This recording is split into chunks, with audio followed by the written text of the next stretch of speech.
Laird Hamilton, welcome to the show. Thank you for having me. Laird, you pioneered toe-in surfing. What were you thinking back in the day to do that? Probably wasn't thinking. I think the whole objective was to solve a problem, which was that there was a lot of giant waves that were not rideable, and so how could we ride them? And so that was, it was like, and we had this problem that to catch a giant wave that you had to paddle fast enough, and the equipment we were riding was cumbersome and very difficult to use on the wave. And so there was and then if the conditions weren't right, you couldn't even go out. So it was really toe-in surfing was really a problem solving solution. Like it was a solution to allow us to, ride at the time were unrideable waves. So were you the first person to ride waves of this size? I never like to say that. I think people have been around so long and so many things have been done. I think that we were the first people, my friends and I, to refine the skill, refine the technique. And consistently ride giant waves, and maybe ride them like they had never been ridden. I don't know if anybody had jet skis and the kind of boards that we had until we had those boards and those jet skis. So, but yeah, I always say the thing about ideas is that, I always say it's a new application of an old idea that somewhere in the past or somebody, there's just been too many people for too long a period for there to be really a unique thought, a unique idea. Maybe because of the technology, the equipment, the materials, the luxury to have the time to do it, and all those things allow us. But yeah, unique thoughts, I think, are not that unique. It's funny you say that, because when you're explaining why you started the toe-in, it's basically just a problem-solving thing. It's just this entrepreneurial nature of going like, all right, this is something that we don't really know how to fix. Let's kind of like use all the resources that we have and put all the pieces together. And then you just decided to get towed in from a jet ski. Was the first thing you got towed in on a jet ski, or was there a progression towards kind of having this thing? And then was there like a vivid memory of when it all pulled off and it worked? Yeah, the original craft was actually a Zodiac, and there was no jet skis yet. There was stand-up jet skis, but not sit-down, not the kind that we use now. So that equipment didn't even exist yet. We started with Zodiacs. I had a lot of experience driving Zodiacs in waves, which was helpful. I started windsurfing, and so I had been riding bigger waves than were surfable on windsurfers. So I already had the pieces, I had those pieces. And then we first realized you could catch a wave when it wasn't that big. It was pretty small. And then we just randomly, towed, onto a small wave, like in the summer. And then I had that epiphany, like, maybe we better try to, see if we can do this in the wintertime. And I think it was that first season we implemented it, and then we knew, I think the very first wave I let go, I knew that this was what I was going to be doing, and it worked. It went, because we had, we had some initial, I would say success in smaller conditions, but it was a pretty quick implementation. I think the longer part was just leading up to that and having the pieces all, learning how to drive these boats, being good at driving them, windsurfing, kind of coming around and getting good at windsurfing, and, being, it's like, I always talk about good ideas are just hybrids, right? You're just taking pieces, like you said, and you put them together, and it's a new thing, a new way. And then right after that those boat, expeditions, the jet ski, the first Wave Runner 3 came out, which was the first kind of sit down. That was really the only craft, for the situation. And then that was like, okay, yeah, that's the machine. And then we got those machines, and they were still a little slow, a little slow and a little cumbersome, but they were much more efficient. Was that the thing that's kind of set off your publicity, or did you already have some notoriety prior to creating that thing? Well, I grew up around surfing. I grew up around famous surfers, and my stepdad was a famous surfer in the '60s, and I lived at the beach, at the famous pipeline, and so I kind of already had been exposed to that. I'd been a little kid in a surf movie, and I'd had pictures in Surfer magazine, and had success in windsurfing. And so I'd done a bunch of paddling and a bunch of other kind of waterman based activities. So I'd already had some notoriety. I'd been in surf movies and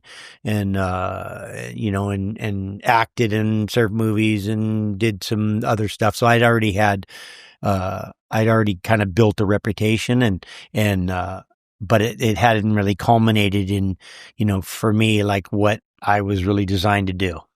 So as you're explaining this, it's the sense I'm getting is you kind of, from a very young age, you knew what you were doing with your life, in a sense. Yeah. It's like, okay, stepfather, Yep. surfer, surf movie as a young kid, I'm a surfer. Yeah. One of the biggest things is most people don't really know what to do with their lives. Yes. And it seemed like you, from a young age, kind of had the path presented to them quite early. Yeah. Do you feel like that made your upbringing easier, or did it make it more challenging, kind of not feeling like you could branch out? Or do you feel like having all of that path was a blessing? Both. I think both. I think it made what I was going to do, the decision of what I was going to do, a lot easier. It made the way I was going to do it a lot harder.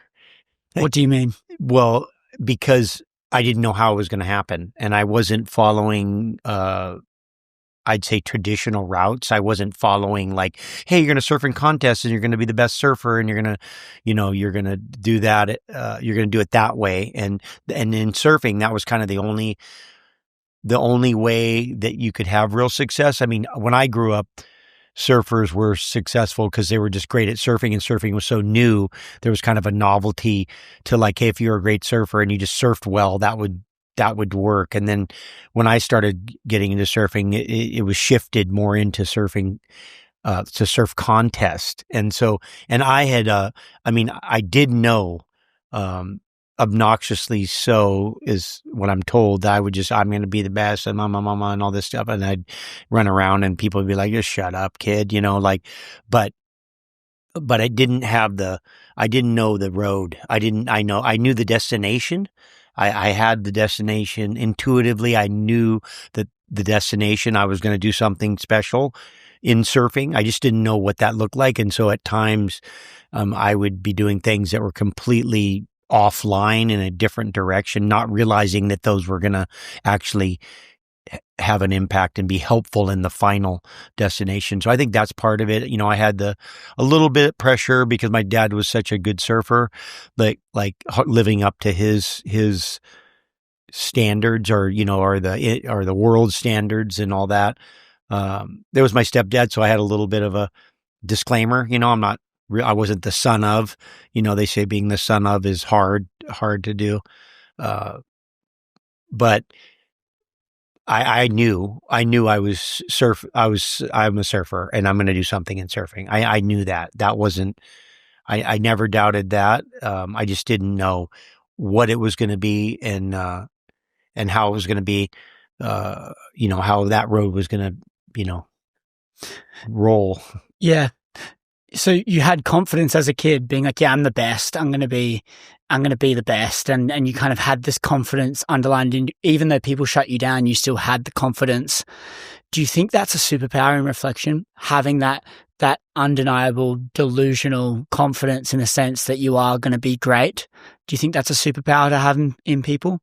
I do. I think there is something to be said about, we know the power of visualization. We know, there's also the reality of, hey, I'm 6 foot and I'm going to be a gymnast. Well, no, you're not, because that would be a false sense of it too. So it has to be realistic. I think there has to be a level of realism in that. It is a superpower. I think I was fortunate to have,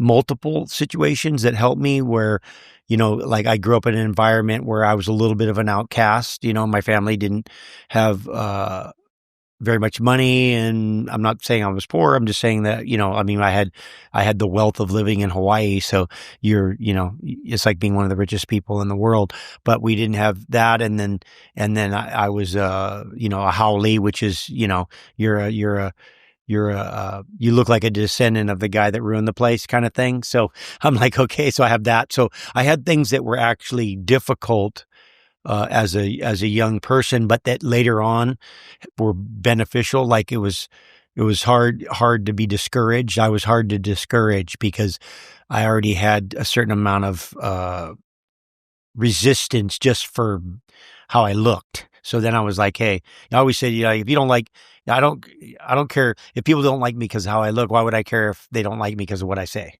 or what I do? Why did you have resistance for how you looked?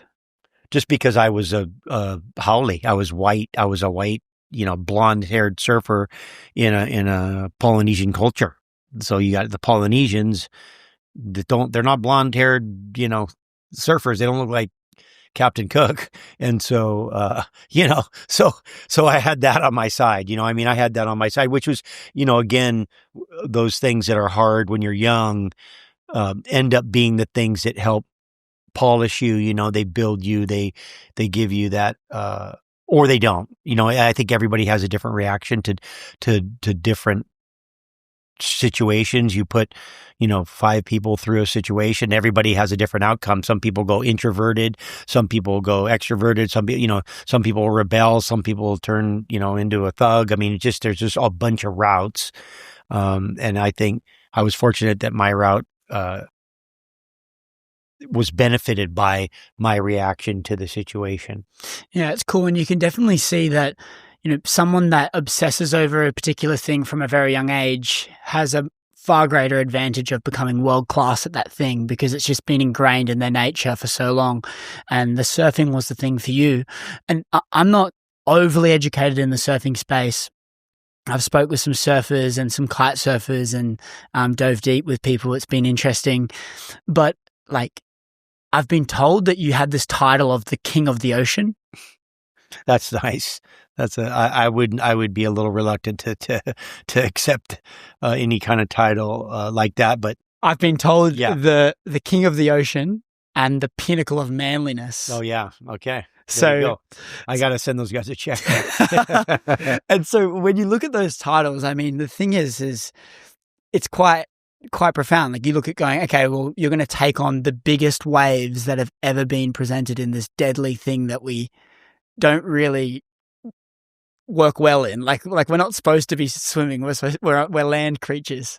And you go into the sea and take on the biggest mammoths that the sea kind of has to offer, and then you crush it. And I can see why where that title comes. I think what comes with that is like when we tie in those two things, King of the Ocean and pinnacle of manliness, it ties into this thing we were talking about before we were recording around like going through pain and kind of like pushing the boundaries a little bit of what we're capable of. Yeah. I feel like perhaps because you do that to extremes, that's where those titles come from. Would you agree? Yeah. Yeah. I mean, I think there's something about being male and having the respect of other males when you and could maybe the admiration of the females that you that when you push those things and you go into those environments, that there is a certain level of admiration that comes from everybody, and maybe a human thing, like what are humans capable of, like what can and what that kind of inspiration brings, like you see somebody do something and that kind of, you're like, you can be amazed. I mean, if you look at all the things that people are doing in the world that are amazing, you're like, wow, humans are amazing. Like that, look what they can do, look what they can survive, look what they can deal with. So I think there's something about that. I think that's part of our it's part of our DNA. It's part of our evolution that we needed that. We needed to have those kind of people to do that in order to push the edge of what was possible, right? So because Otherwise we wouldn't have any of the things that we have if there wasn't, if the two brothers didn't try to fly the airplane and, and crash it. And hey, I think we can fly like birds, and just all the things that you see. If you didn't have guys thinking, hey, there's land over there, just going to sail this boat and keep sailing until we run into some. And, they end up running into some and coming back and going, hey, there's land over there. It's like, so I think we needed that. I think that's part of that's part of what makes us unique amongst, that's why we're not like animals in that way, that we have, we have this ability to envision and push our boundaries, of what's possible. Yeah.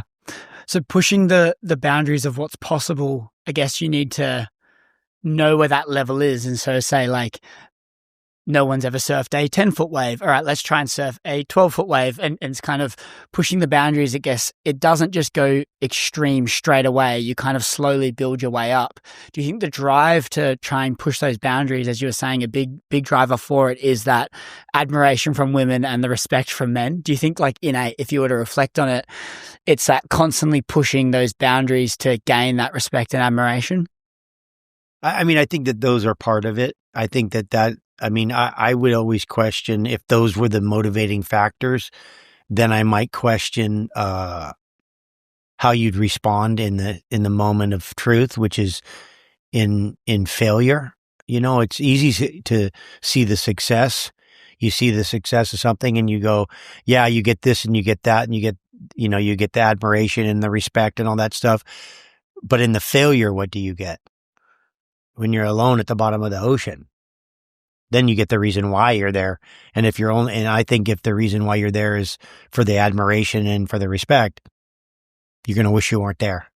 And I think if you do it because you're doing it ultimately at the very top for yourself, that you're drawn to this, you love this, you love how it makes you feel, you love what it does to you. I think those other things may be more byproducts of the result. But, I always think about, the why will determine your reaction in the moment of truth, which is in the moment of failure, which is in the moment of the worst part of it, not the best part of it. Everybody wants the best part. They see the best part. They're like, yeah, the best part. I want that part. But they don't realize that with the best comes the worst. And so are you ready for the worst? Are you ready for the worst part of it? I don't think so. Most people aren't. Because the intentions aren't genuine. I think if your intentions are genuine, then you're willing, you're ready to, you're ready for that. You're ready for the failure. You're ready for the worst part of it. You're preparing. You're like knowing that, hey, the worst part of it is I could die. Okay. So now I'm ready to, then I'm willing to, then you're in the right headspace to be in that position, because all that other stuff that's on land stripped away when you're there. It's just you and the wave, or you and the ocean, and you'll be alone. You're alone. And so then how are you operating? Like, do you have faith? Do you believe that you can? Do you believe in God? Do you believe, like, what are your beliefs? What are your, all of those things affect the way you respond in the moment of truth. And that is ultimately in failure or in the final failure. So yeah, I mean, I think I appreciate the admiration and the respect, and that's part of the driving force. It could be, in my case, maybe you don't have to like me, but you respect me.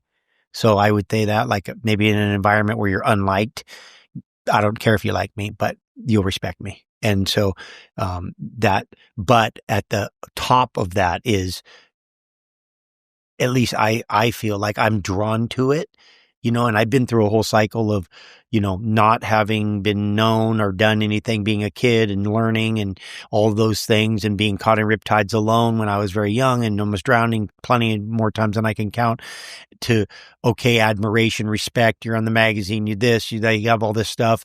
And then back to, actually, why do I really do this? I don't need anybody knowing where I'm going or what I'm doing. I love it. This is why, and that's why I started. And so in a way, it's and maybe everybody has a version. I think there's I always say, whenever anybody does anything risk taking, there's always like three elements. There's experience, there's ignorance, and there's denial. And somewhere in there, you have all those, and there's different levels. Sometimes you have a lot of experience, a little bit of ignorance, a little bit of denial. Sometimes you have a lot of denial, a little bit of ignorance. You just have different levels of that. But those elements are always, some of it's denying. You're just denying that, maybe it's as powerful as it is, or maybe you're ignorant and you just don't know. I've seen that happen a lot. I've seen guys go out and do things that were just ignorant. They didn't even understand what they were doing, and they do it, and they're like, wow, that was, what's the big deal? And they're like, well, you didn't even understand what was going on, Yeah. Yeah. And so just before we got onto that piece, the part around the admiration and the respect, it's only short-lived. Like, it can only get you so far if all of your drive is coming from those things. Yes. Because perhaps you're not going to be willing to put yourself in a life-threatening situation time and time again out there alone just for the sake of earning a little bit of respect from someone, right? Yeah. And so you can kind of have those as byproducts, as small little drives. You can use them to help slingshot you and get you started, but it's not going to keep you going. It's like when I look at all of the times in my life, the times where I've lent on external validation for my drive, it can only get me so far. It won't be the thing that gets me to the best in the world. No. It will only be this thing that helps kickstart me. It's like that first step, maybe that 0 to 1, but 1 to 100, it won't last. Especially when the admiration starts flooding in and you realize it's not the thing that actually fulfills you. But it might be a contributor along the way. Yeah. You might be a little discouraged and you get a little admiration. You're like, okay.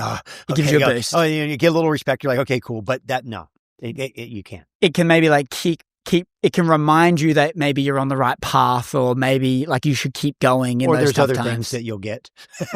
What do you get? Well, there's other things that you might receive along the way in your pursuit for the thing that you're drawn to and that you love. That you might get a few, it's almost like I tell people, I go, it's like a byproduct of it. There's some byproducts you get that you might actually be able to earn a living from it but you're going to do it anyway, and whether you earn a living or not. And the byproduct is, if you get good at it and you're great at it, that you might actually earn a living from it. Maybe you'll get some respect, and you might get a little admiration. But yeah, those aren't going to be the things that get you through the whole process. And if it is, it's going to be pretty shallow, and that stuff just comes and goes, and you realize that stuff is so fleeting and actually somewhat insincere, because you'll do something and you'll get respect and admiration. You'll be like, well, that wasn't even anything.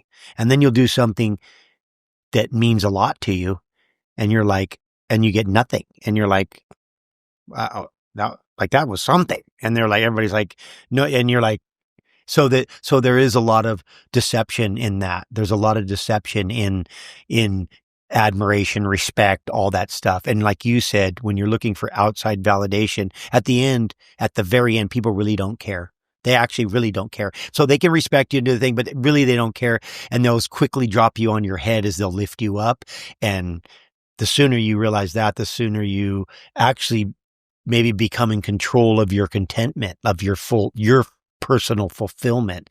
I think that's all I think that's, that's what I want. I just want to be in control of me feeling fulfilled.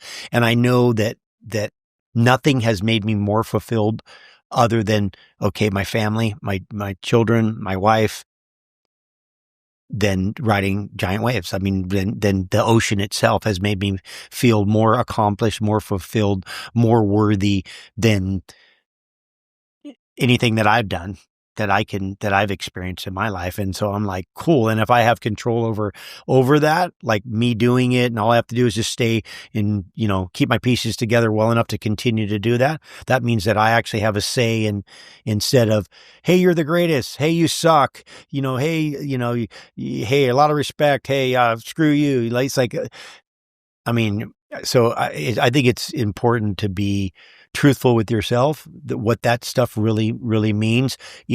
Somebody will say, hey, I really appreciate your surfing or something like that. I'm honored when they say that. I said, thank you very much. I appreciate that, because I know the effort I put into it. I know the time, the blood, the sweat, the tears, all of those years. And so it is nice if somebody does appreciate. I'm not thankful that somebody can appreciate the effort, because at the end, that's what it is. I mean, at the end, if I look back and I look forward, it's all about effort. It's all about what you put in is what you get out. And I think we live in a world where people are they want the reward, but they don't realize. I'm like, oh, you just want to be at Everest, but you don't realize you got to go to base camp, and then you got to acclimate, and then you got to make the thing, and you got to make the first leg and the second leg, and then you got to get all the way back down.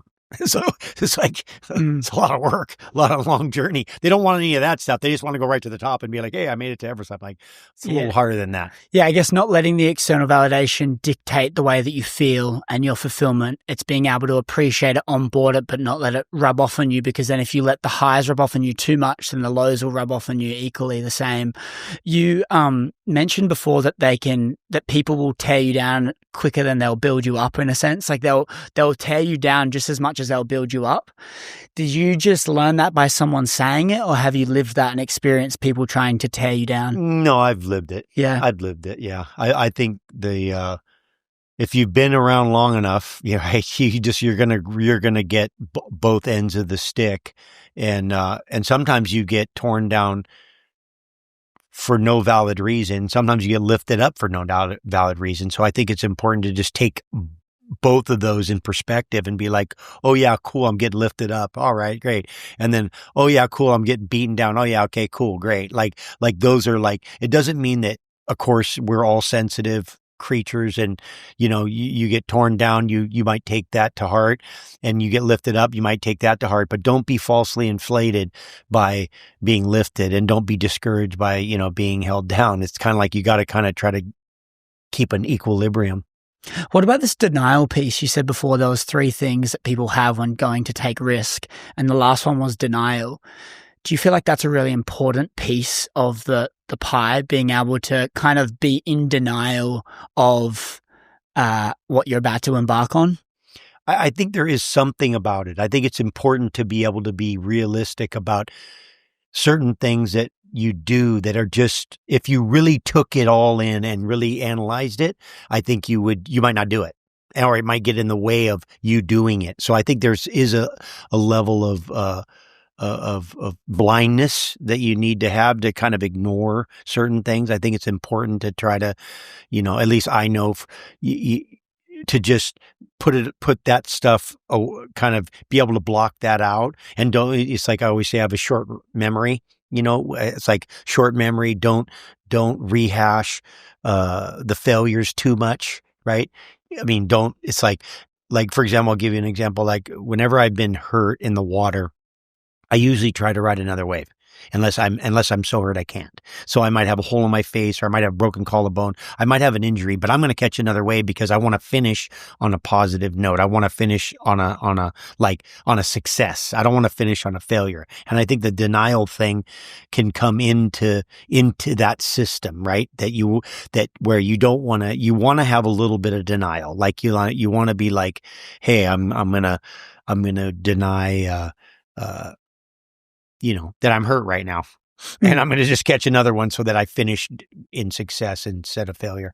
So is there a place where you draw the line when it comes to risk? Because you're mentioning here around this denial piece, but I would have to imagine that there's a level of maybe awareness you need to have with what you're about to embark on. Because if you just deny everything, I would imagine you'd get into some pretty sticky situations.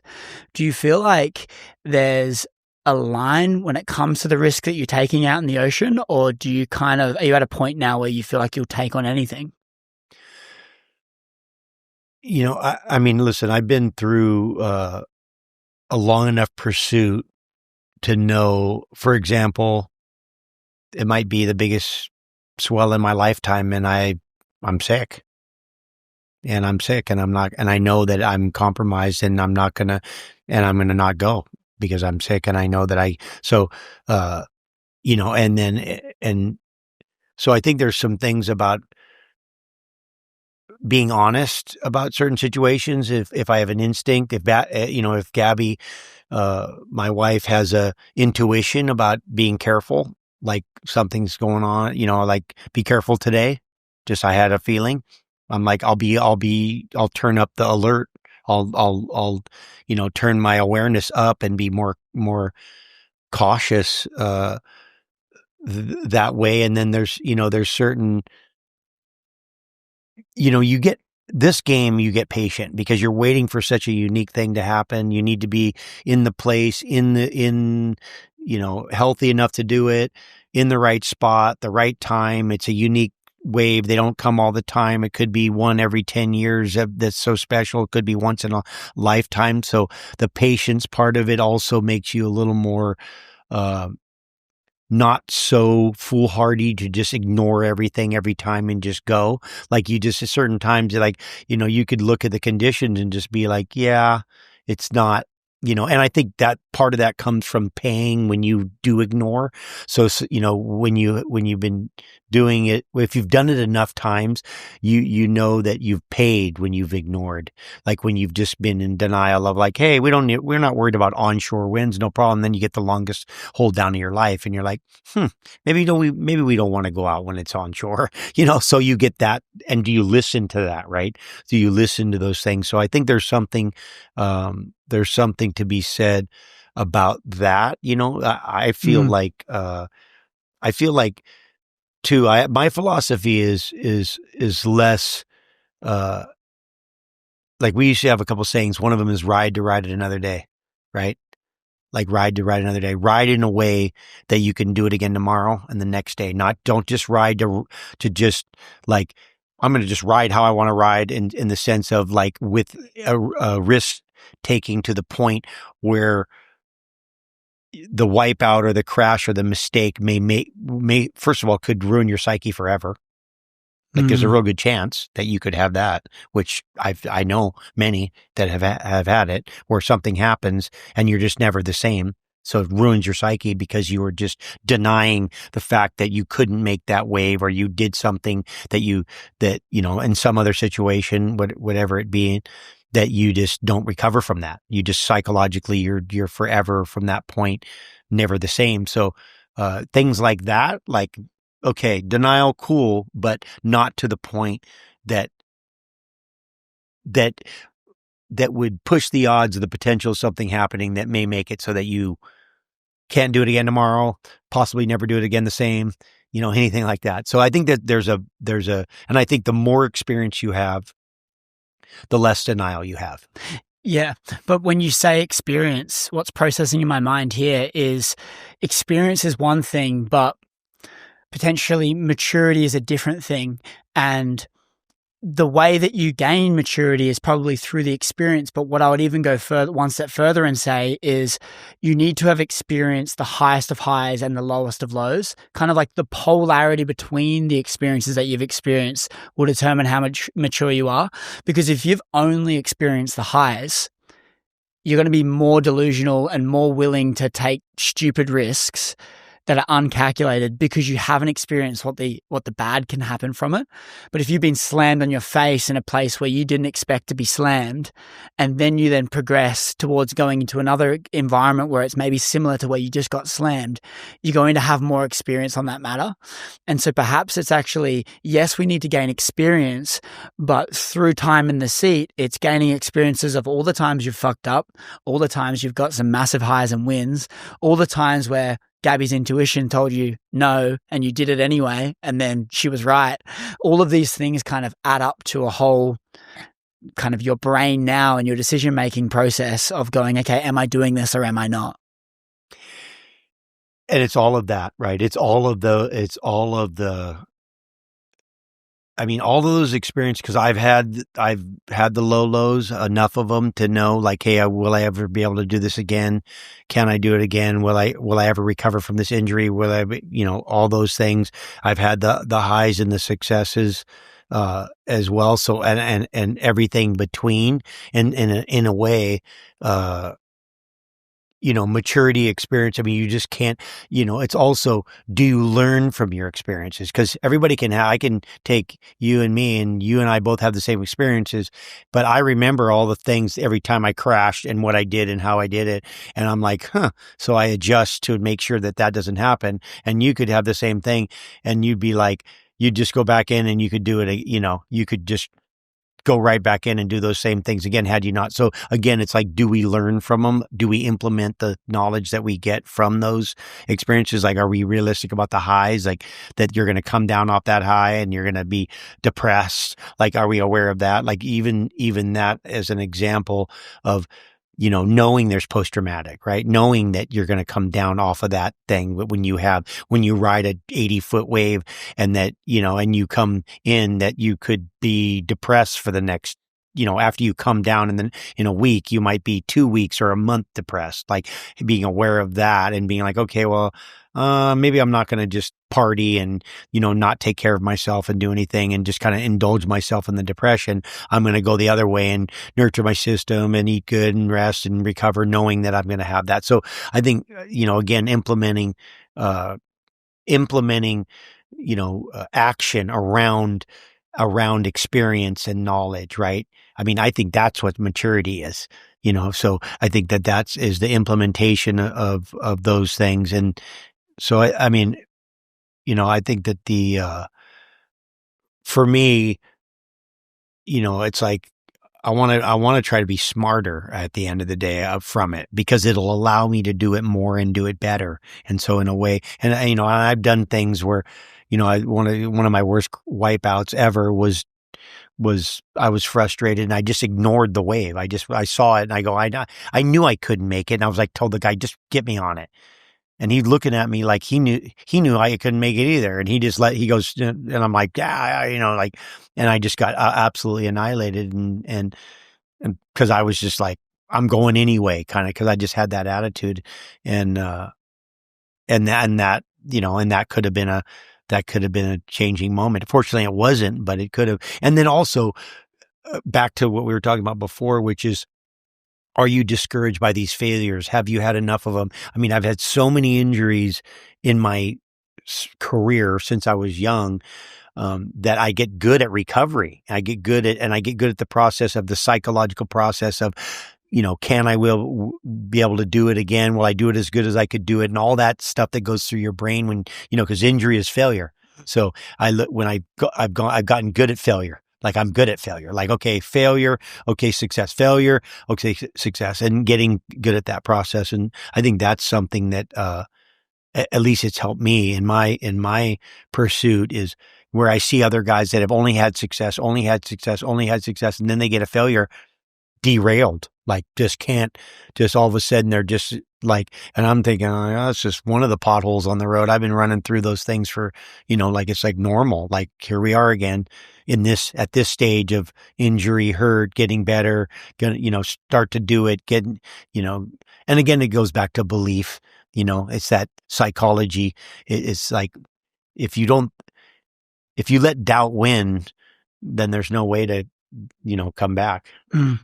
Can you tell that story of that massive wipeout that you just were mentioning? There was the filming of Point Break 2, which is not a surf movie, but Point Break's a famous movie. And in the movie, if people don't know the movie, the bad guy, instead of going to jail, is going to go out and ride a wave to die on. Pretty much. It's like his way to it's like his suicide wave, more or less. And I was out in the water at a break, where they were filming that. I just happened to be, it was my home break and I hadn't been there in a long time. And I was just free surfing and I was a little frustrated because, like I said, I hadn't been there in a long time, and it was a substantial swell at Jaws on Maui, a famous big wave there, and there was just a huge wave that had had a huge end on it, and normally I would see that wave, I wouldn't even look at it, I'd go back out and wait for another one, and that didn't have that dead end. Didn't have a dead end on it. And this one had a big dead end on it. And I just was like, and my friend was like, looking at me like we don't go on those waves. Like we, again, back to the denial part, like we're never in that much denial. We're not denying what the wave's doing. We're like, no, that wave's just going to be, you're not going to make it.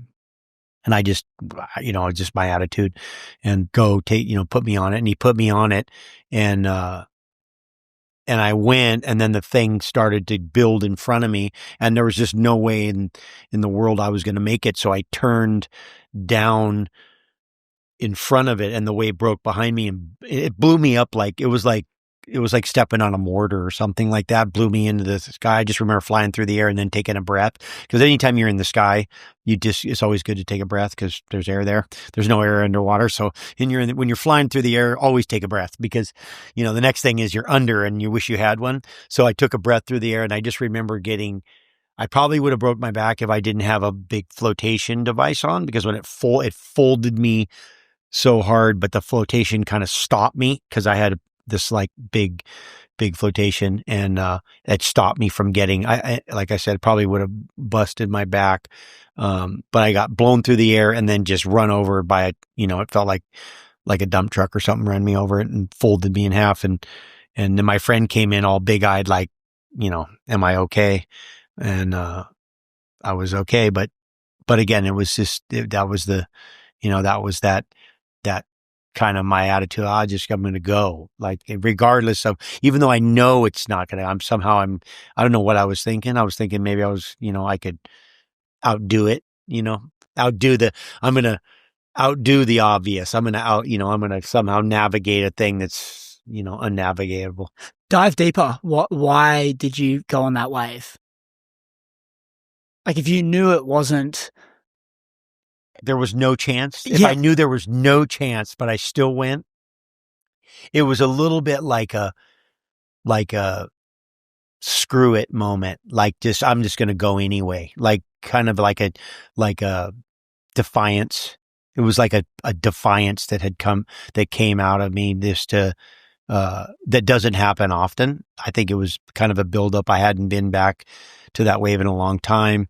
I came there, and the surf was, big and not perfect. It was a little frustrating. Maybe the swell was frustrating, and because of the way the wave was breaking, it was not doing its thing. And so I think it was like a perfect storm, just all those pieces, my frustration, the fact that the waves weren't as good. And then it was just like it was like a defiance. Like, I just did I had a defiant moment to the ocean. Like, I'm going to defy her, I'm going to defy her right now. And I defied her, and I got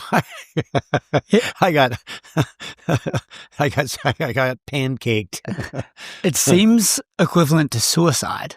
A little bit, maybe a little bit of that kind of, like, in another situation, if I was a base jumper or some other guy, some other thing, or maybe just didn't have my training and my experience and all those, all that stuff, it was somewhat suicidal. I would say that. Yeah, I think there was an aspect to suicidal, that doesn't happen often with me, if ever, really. So it was just one of those moments. I just wonder. I'm so curious about what goes on in your mind there, because when I speak to, I spoke to this guy called James Carew. He's like the best kite surfer, and he surfed the biggest wave at wherever it was. Probably Nazare or something. Yeah, he did like some Nazare wave, and when the waves crash in the bay, they shut the, allowed boats out there or something like this. When the waves start crashing in the bay where the boats normally are, they shut it down. Yeah. And it was one of those days, and he was like, fuck it, I'm just going to go out on my kite by myself. Yeah. And goes out and catches this like 120 foot, like the biggest wave someone's ever caught before on this kite surf. And I just look at these sort of decisions. I mean, maybe that one's a bit calculated, but at the same time, you don't know what's going on out there. Mother Nature's going to humble you in any way, shape or form, like you're explaining. And I just struggle to wrap my head around this thought of wanting to do that, or wanting to catch the wave, even though you probably aren't going to make it out of the wave. It just seems like you're like playing with death a little bit. Do you think about death and mortality, and do you ever like have thoughts around that concept and that topic? Well, I don't want to die. Yeah. I definitely don't want to die. I mean, I think we have it built into us. I don't, I mean, I think we have a biological mechanism to not want to die. Otherwise we'd be all dead. But I'm not scared of dying. I don't look at like, I don't think about, but my faith gives me that, right? So I'm not like, I don't think death is the end. So, and we're all gonna, and I promise. And we don't know the time or the place. I don't want to speed it up, but I think so. I think that there's, you know, I think that death is I mean, death is a reality. And I think that if you're too scared of dying, then you don't live. You know, I think that if you're just avoiding death in any way possible, I think you just can't live. I think you just don't live. You don't get to live. And so it doesn't mean, uh, it doesn't mean that, you know, you just are ignorant or just not, it doesn't mean you don't look both ways when you cross the road.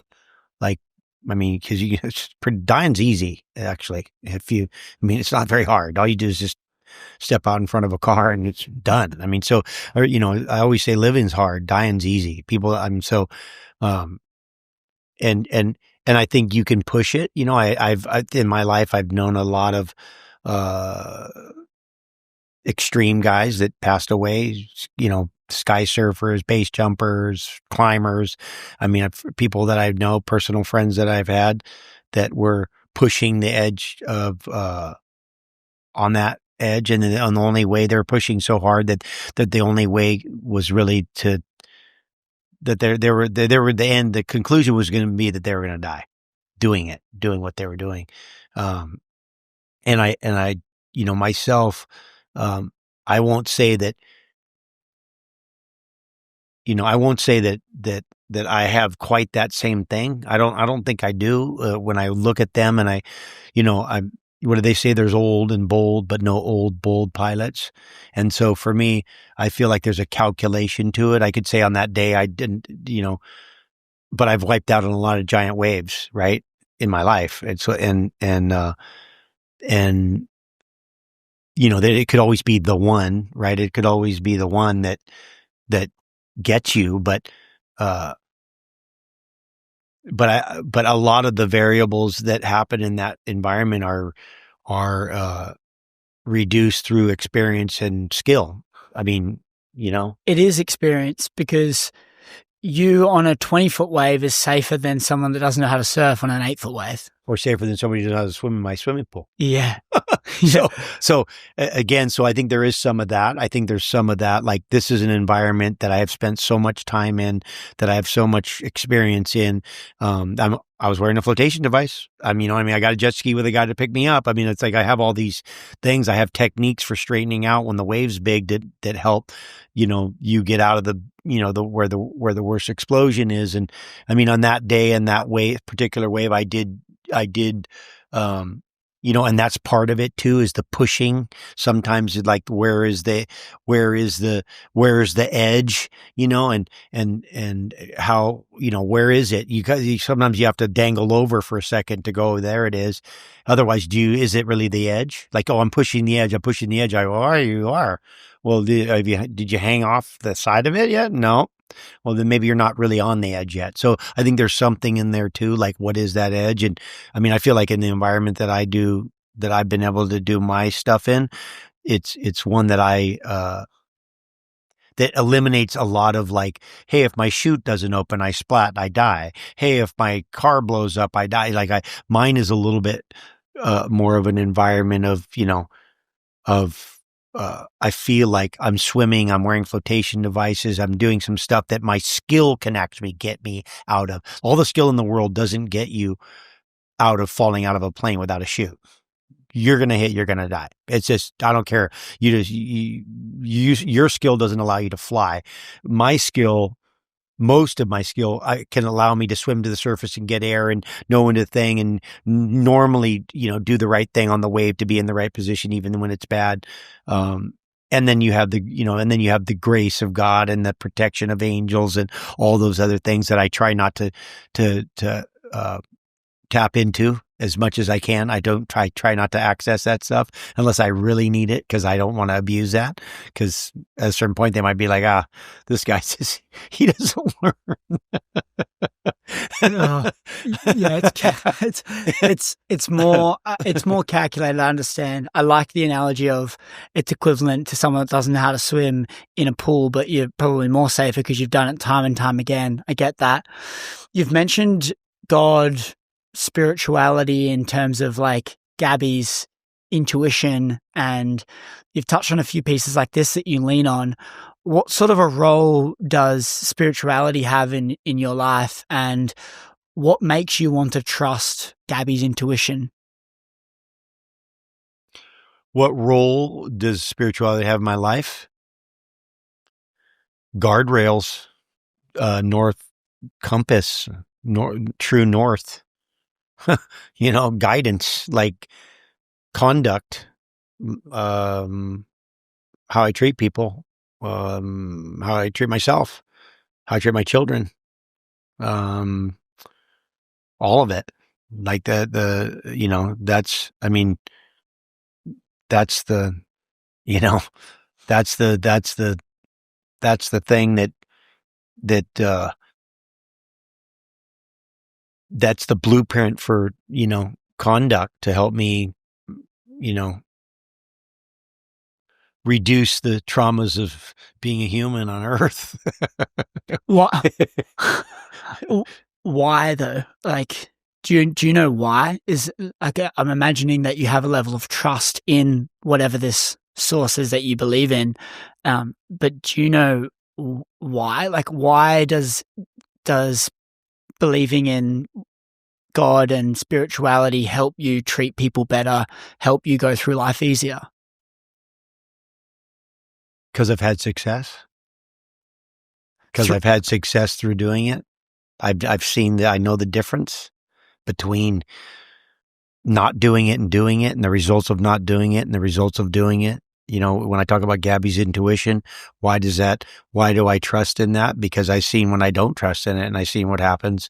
I look at other people and I watch people live lives certain ways, and I go, that doesn't seem to work out so well. Let me go over here and let me try this. And then it's an instinct. It's a, if you said why, I'd say I have an instinct. I have a feeling. I can feel it. I can sense it. It's written inside of me. Like it's inside of my heart. Like I can feel like, if this feels right, that feels wrong. And it's invisible. It's invisible. And by the way, that's the hardest thing to do. That's the hardest. And everything good is hard. All these things are hard, like being married for 30 years and raising children and trying to be in shape and, trying to master a skill. This is hard stuff. This is not just like, this stuff's so simple. Like, so the fact that there's a difficulty in it too tells my instincts that this is worth doing. This is worth the challenge, because everything I know that's difficult seems to have great rewards, seems to be the most rewarding things that we do. All the things I've done that are hard are very rewarding. And either they were, for the moment hard, like, hey, I'm going to paddle to that island from this island, and it was hard. I was rewarded when I got there, and I was like, wow, that was, it sucked, but that was worth doing, and the feeling I got from doing it. And that was just compressed. And then when I think about life and extended, then I look at that and I go, yeah, sometimes it'd be easier just to do that and say what you want to say and act how you want to act and do all that stuff. But that somehow I seen how that works out personally. I watched how it works out with other people. I'm like, doesn't seem to be working out so well. Let me try this other thing. And it seems to work out a lot better continuously every time. And so through the experience, through the invisible belief, the faith, the intuition, I think there's so many, see, somebody asked me, well, how do you know God exists? And I go, too elaborate. And they say, what do you mean too elaborate? I go, look, just look around the world, look at everything, look at the plants, look at the ocean, look at people, look at how elaborate this thing is, this place, this system. I mean, I just think about what I get to do. I get to ride a board on a wave. Where'd that come from? Like, where'd that shit come from?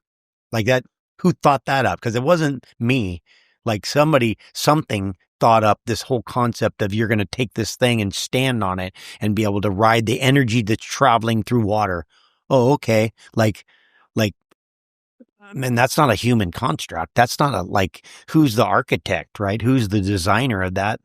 Just that act alone specifically, never mind all the, too elaborate. It's just too elaborate for me, at least for me personally, to look at it any other way. I'm just like, it's too elaborate, like the trees and your immune system and the thing and the animals and the way that just the sun, it's all, come on, let's, you gotta be blind, deaf and dumb to not at least be aware of that, because it's just right in your face. It's like, walk out your door, open your door and take a look, and then spend 5 minutes and watch the hummingbird buzz by your head, watch the sunrise in the morning, watch the lightning storm, go in the ocean, ride a wave, go to the mountains, go snowboard down a mountain, ride in a helicopter. It's like, okay, yeah, sure. Just random acts. Yeah. The thing, we were monkeys, but now we're in helicopters. Good job. No, I'm just saying. I'm like, oh yeah, sure. Like, what are you on? Like, what are you on to think that somehow that's just random, that we thought it up? Like, so I goes to, I think it's all of that. I think it's all of that. It's all those things. That's the best response I've ever heard from a spirituality. Because most people that I speak to, not most people, I shouldn't say this, but a lot of people you speak to about spirituality, they don't have any common sense, whereas you've just turned spirituality into common sense. And it's supposed to be easy. So, by the way, it's supposed to be easy. But we make it difficult. We make it complicated. We're trying to complicate it. Just strip it away and it's simple. It's supposed to be easy, but at the same time, the reason it's special is because it's hard. Of course. And this is what I loved here. It's as stoic as it gets, right? Like, yeah, the harder it is, the more valuable it becomes. But I've never heard it in that way. Believing in a God is a hard thing. So there's got to be something in that. Got to be something in it. Seems like everything else is hard. There's something in it. Yes. See, I love the approach of like the harder something is, the more valuable it kind of is. And most of the time, the harder something is, the less people will embark on it, the more valuable that thing becomes, because you're in a rare breed of people that have the thing. Yeah. But in the context of a God, and remove religion from this, it's more so just... You have to, because man has to play with it. So yeah.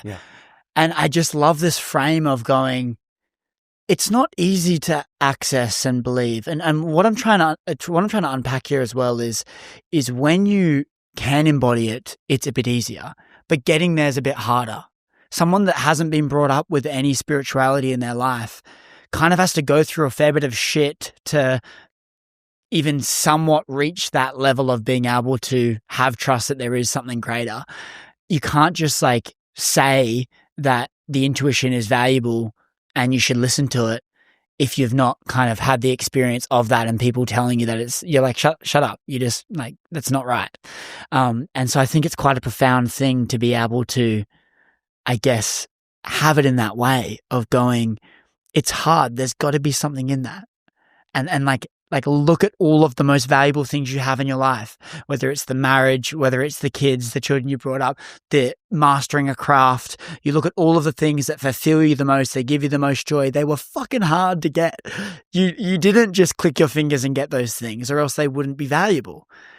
And it's inspired even myself to lean in more to that thought of it's mentally challenging, the spiritual thing. It's not a physical challenge, it's a mental journey, and it's hard. And so leaning more into that, but keeping the common sense in it is going to be really powerful. And I think the way you worded that is awesome. You mentioned just before about the the only thing above riding a big wave that fulfills you is your family, and that's about it. But aside from that, the riding of that big wave is the thing that gives you the most joy. Why is that? Because when I was speaking with Jamie O'Brien and I asked him what his happy place was, he's like, just being in a massive barrel. And he was explaining this, the feeling he gets, but I couldn't truly understand why that was his happy place. But for you, is the water your happy place, or is there something else that's greater? Well, I'm listen. I think what the wave, riding the wave or being in the barrel, or what that represents, at least, is where you leave. I mean, sex isn't bad. You know, I mean, like, talk about a barrel, but you're like, okay, well, like, like, I mean, you want to tell, it's like, hey, is there other play? I go, yeah, well, so, but, in all honesty, what a gift. The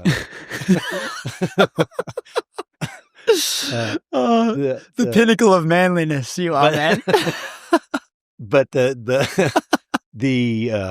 you know what it is about? Okay, so you could say either of those subjects, riding a wave, and that it's the most in the moment that you are, the most present you are. It's you're never more present in both of those situations. You're never more present, and you kind of leave self behind. You leave you behind, and you become part of. When you become part of you, it's like, everybody's always, everybody's the swamis and the guru. Oh yeah, living in the moment, live in the moment. There's nothing more in the moment. Like when you're on a giant wave, you are in the moment. Like you're part of.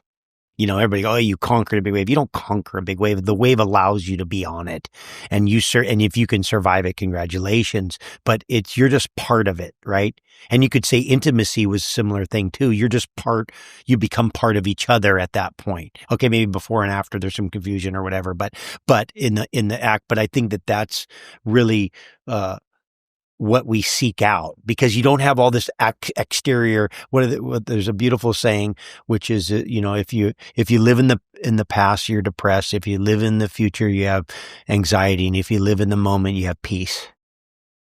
And I think there's a peacefulness in that moment, in the moment, like because maybe that's all there really is. Maybe there only is the moment at the end. There is no future. There is no past. There only is the moment. And is the moment moving, but it's still it's only the moment. Like, and so I think that there's that. I think when I know for me, when I'm on a wave and I'm really on a wave that's challenging enough that doesn't allow me to have any exterior, noise, nothing. There's nothing, right? And being inside of a wave, being in the tube does that very well. Going very fast down a giant wave is exactly the same way. It's just everything is all, everything is just all right. Present. It's just present. You have this present. And I think that that's where the spirit feels the most comfortable. I think that's when the spirit is actually the most comfortable, because maybe that's where we end up, and that's where we always are. And so we're getting a glimpse into that. I'm not sure. I don't know enough about that to know, but I know that there's something in it. Like why we're, why are we so drawn to it? Why is it that, why do we every waking minute thinking, and how do I, and everything's trying to get to that moment. This is a fascinating insight. So I guess anyone's happy place is where they can access peace. I would think. I mean, if you're a guru, or if you're a Jedi master on top of a mountain, and you can access peace just in sitting in the lotus position in a little rock hut, I mean, that mastery took a lifetime, and you couldn't have a family, and you couldn't do the thing, and all you did was just do that, and they're in peace. But I there is something in that, right? There is something in accessing peace. Like there's a peacefulness. Now it could go from peacefulness to pure chaos in 1 second, right? Too, because they're probably right next to each other. Like peace and chaos are like right you know, chaos and peace are right. One's right and one's left. You're in the same place, but it's something in that, because I know that is all consuming, right? And it's interesting because people go, "Oh, well, what's it like to ride a big wave?" And I go, "It's hard to explain that. Like, to really explain, like, how do I explain to you what it's like to be in the moment?" Yeah, there's a that's the peace. What comes straight after peace is chaos. It's like you're in a massive wave, you're accessing peace, you get tumbled, you're in chaos. Instantaneous. You're having sex, you're in peace, you then have a kid, you're in chaos. Yeah, exactly. Maybe not. Exactly. Oh no, you are. Yeah. Yeah. I always tell my friends, my younger friends, I go, it's all fun and games until you have to name it. So where does all of the materialistic stuff play a role in your life? Like, we're in this massive home and, you know, in a beautiful part of the world. You know, people dream of being able to live in a place like this. What's kind of all of the materialistic, amazing stuff, like the houses and the cars and all of that, done for you? Do you feel like it's played a role in your life or added much to you? Well, I have a wife and 3 daughters, and they like that stuff.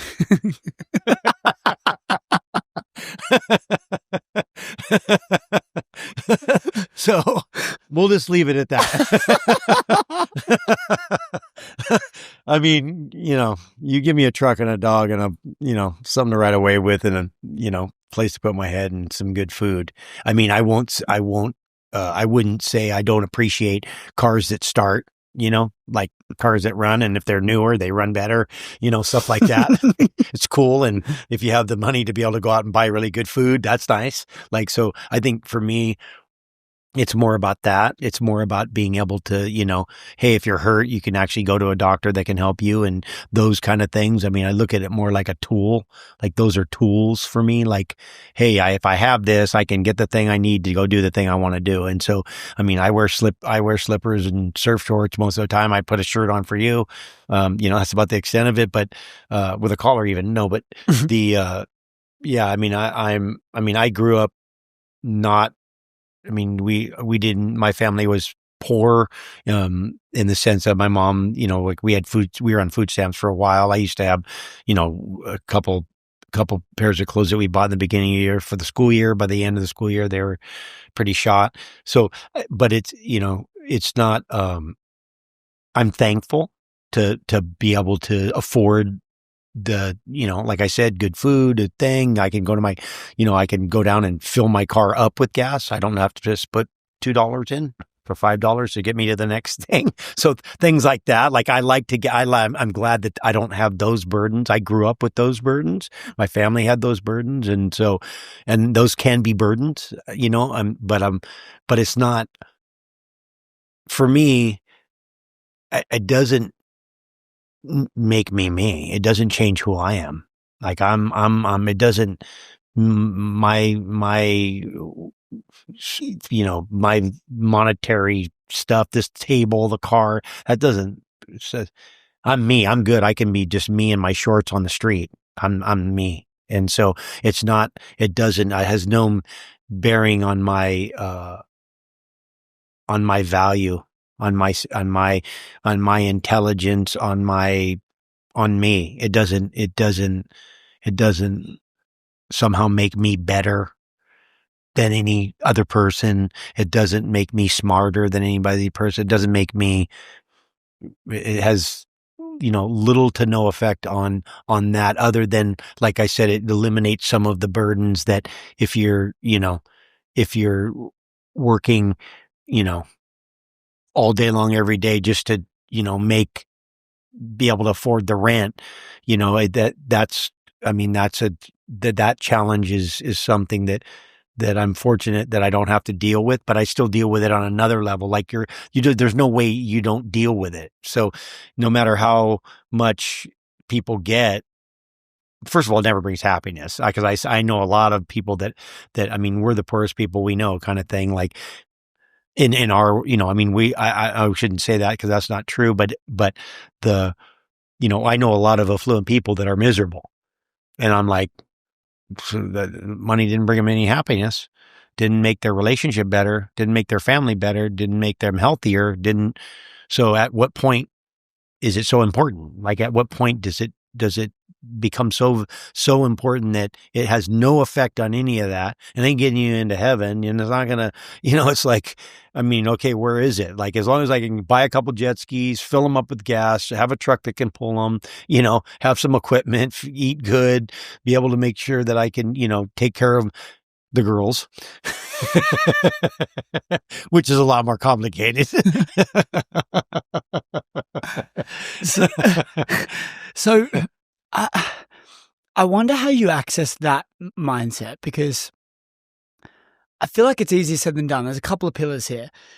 Someone that hasn't made the money, I don't think has the right to say that, because the character you build on the way is the actual thing that's valuable. The person that you are from going through this journey of making the money and building the career and the life that you have is what makes the money valuable, right? It's harder to obtain the level that you've done. And for someone to just not embark on the journey in the first place because someone says it doesn't make you happy, I don't think is not the answer, right? Yeah. And we all know this. But a lot of the time it can consume people making money. It's shiny objects. You can buy all the fancy things. Yeah. But as you sit here, you can have this really awesome approach of being like, I barely even put a shirt on. Yeah. And so where do you think you've got that mindset from? And has it always been there, or did you have to go through something to realize that? Well, first of all, I want to make it clear that somebody could say easy for you to talk smack because you're sitting, you have a beautiful house, and, you have a level of success. So of course you can say it doesn't mean anything because you have it. And so when you have it, it's easy to say it doesn't mean anything. But I think, and it's one thing that both Gabby and I both have in that we're similar, which is our value system. Right. And so I've always been generous when I had nothing. I was generous, and I try to continue to be generous if I have something. So for me, I feel, and all that having something does is allow me to be more generous. And so in a way, and I think both her and I, our values are pretty aligned that way. Like we're aligned in the having faith that you'll be taken care of. There's the great book says, I feed the birds of the field. Why don't you think I'll feed you, you of little faith? It's like, I'm feeding the birds, man. I'm going to feed you. You're going to be okay. And I think we've made this a culture and a society. First of all, we have the ad man. All he does all day long, every day, is just tell you, if you just get this, you're going to be happy. No, but you just got to get this.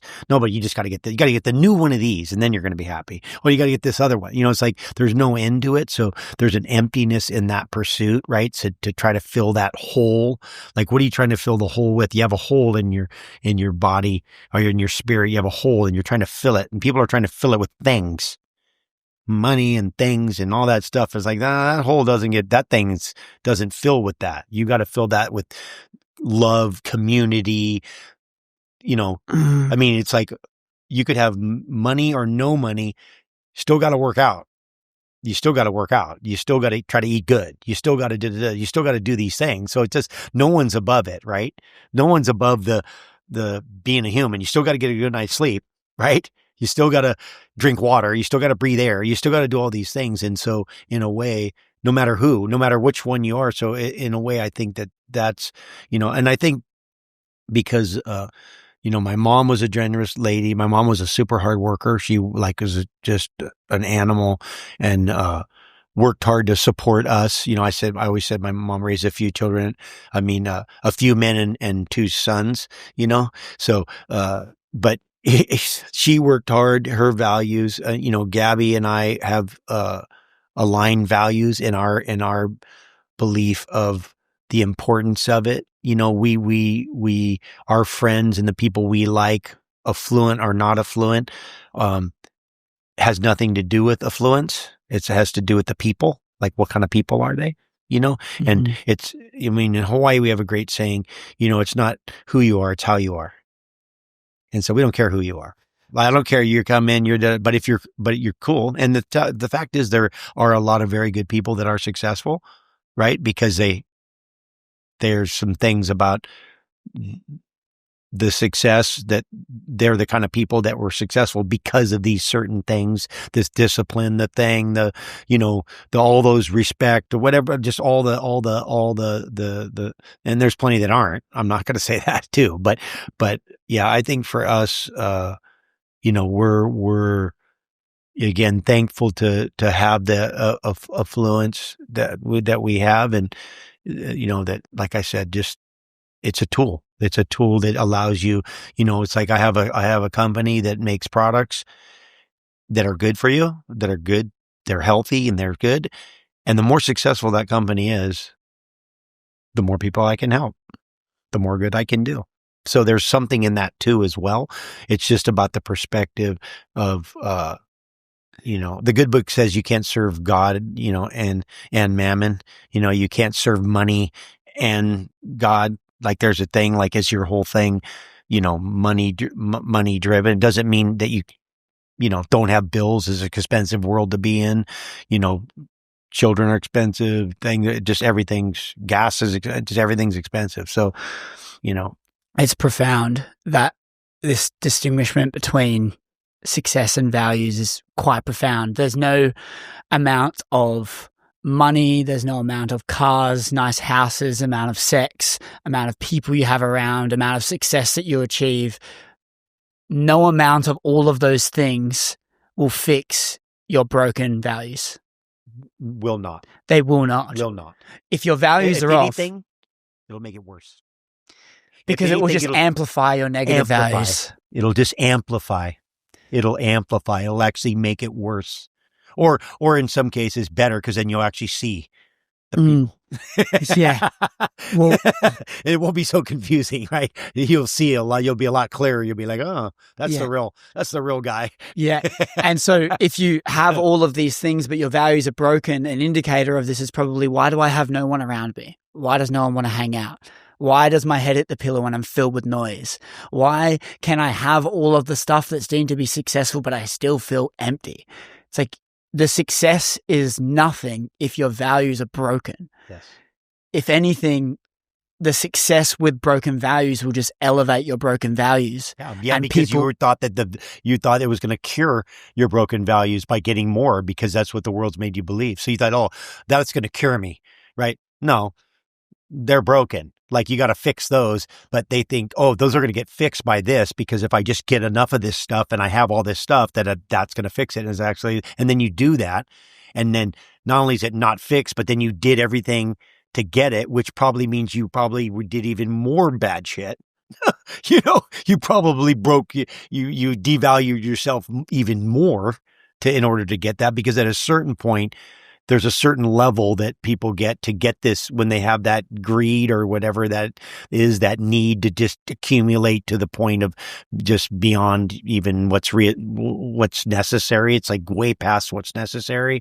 Then they usually have to do something nefarious. Yeah. There's usually something nefarious, something definitely against the spirit. Yeah. And you're probably avoiding the spirit in pursuit of that, because the spirit's fucking hard to access, as we spoke about. Hard to access. Profound stuff. I appreciate your time, man. Yeah. What's exciting you at the moment? What's something that you're working on? The ocean. The ocean? Yeah. I got some pursuits in the ocean. What are you doing? I'm writing foils. I'm foiling. Foiling's become so big. Mm-hmm. And so I have some big, you know what I tell you, for me, I like an elusive goal. So I like a goal that you're pursuing that right when you get to it, just kind of moves a little bit so that you're always in pursuit. Like it's always aloof. I mean, I think I've been blessed to have that, and I don't know if it's what came first, the chicken or the egg, but I just know that that's because it's, where they say it's not the destination, it's the journey. And so when you're always in pursuit, Like if I'm always in pursuit of something, that means you're always striving, which means, hey, I'm working, I'm taking care of myself. I'm doing everything I need to do to try to get there. So it's elusive, but I'm, the ocean's a big ocean. There's a lot of crazy things to do. And this new way that we're riding waves is opening up a whole new frontier. So there's a lot of, I like doing what I haven't done before. I've noticed that's throughout my life. It's just, I'm continuing to just do what you've done over and over and over is less interesting. I think at a certain point it just becomes, and part of it has to do with, it becomes monotonous, but a part of it has to do with, that the end, when you're polishing a stone, let's say you're polishing a stone, it's hard at the very end, you're polishing for a long time and you see little results. So when you get to a certain level, at any discipline, you start to plateau. And then you're polishing, but you can barely see the results. When you're early in the curve, when you're in the beginning of that curve, it's steep and you get a lot of improvement and a lot of success. And I like those early to mid to late stage parts of the curve when it's steep. As soon as that thing levels out, it's just like, it's like, and sometimes I think ego will keep us there because we don't like to be beginners. We like to be skilled and be like, I'm the best at this and and like, and kind of sit on our morals. That I find that less interesting. I think I find what more interesting is, again, pursuing things haven't done, things that new and different, and but if I can use existing experience, so it's not just a waste, and I'm not just, hey, I'm going to take up piano now. It's like, well, no, you're a surfer and you ride waves. This piano thing, which would be probably really good for me, and I probably should do that. I have a short attention span; it's not physical enough. But but I like taking existing experience and being able to do something new, and so I'm not just wasting all those years of experience. Yeah, well, I guess it's this thing around, a lot of us tie our happiness towards the progression. And so when you progress towards mastery, the more you progress towards it, the less you can progress because you've kind of filled a lot more pieces of the puzzle.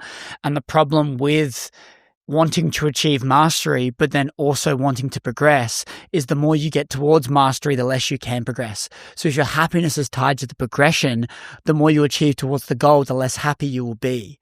And so this is this slippery slope, right? because we want mastery, of course, but we want to progress. Of course. And I'm trying to do both. Yeah. Hence why you would trying to be mastery with progression.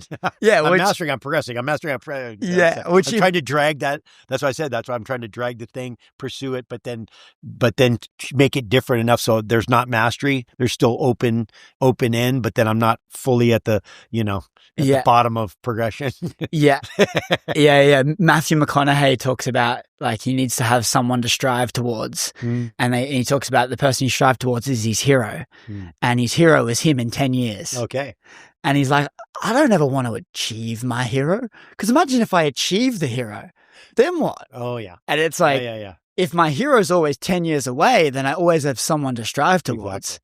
And I think that's what you're explaining. It's like The Alchemist talks about the book. The Alchemist is this little boy searching for the treasure. I know it well. Yeah, and he realizes, I've had it happen a few times.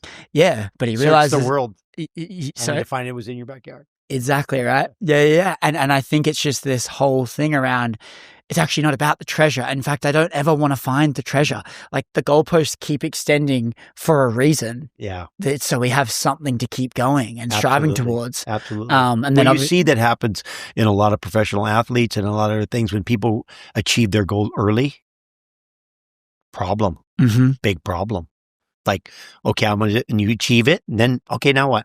And then you're like, I don't know. And you're like where if you don't, and then you're pursuing so much healthier, so much better, just more, just easier to drive, right? Just like it's easy. It's an easier path than okay, now what? And then you're like, oh, that's never good. That's never good. Yeah. I appreciate you, man. Thank you so much. Yeah, my pleasure. Thanks for coming. That was awesome. Well, it's funny. I was literally up on the hill, which was perfect. But I appreciate you. Yeah, there is a reason. Everything's perfect, divine, and right on time. Yes, sir. And yeah, I'll leave all of your details in the show notes description below. Is there anything you want to promote? I mean, you got your supplements. In fact, I actually had some of your creamer. It was at Hunter's house, and I had it on my coffee. Yeah. And yeah, you guys are doing awesome things. Yeah, so, thank you. I'll leave all of your details in the show notes description below, so everyone can go and check you out. I'll have Gabby send you the stuff, but I'm thankful. Appreciate you, dude. Aloha. Thank you. Thank you so much. We're signing out. We'll see you guys very, very soon. Bye-bye. Aloha.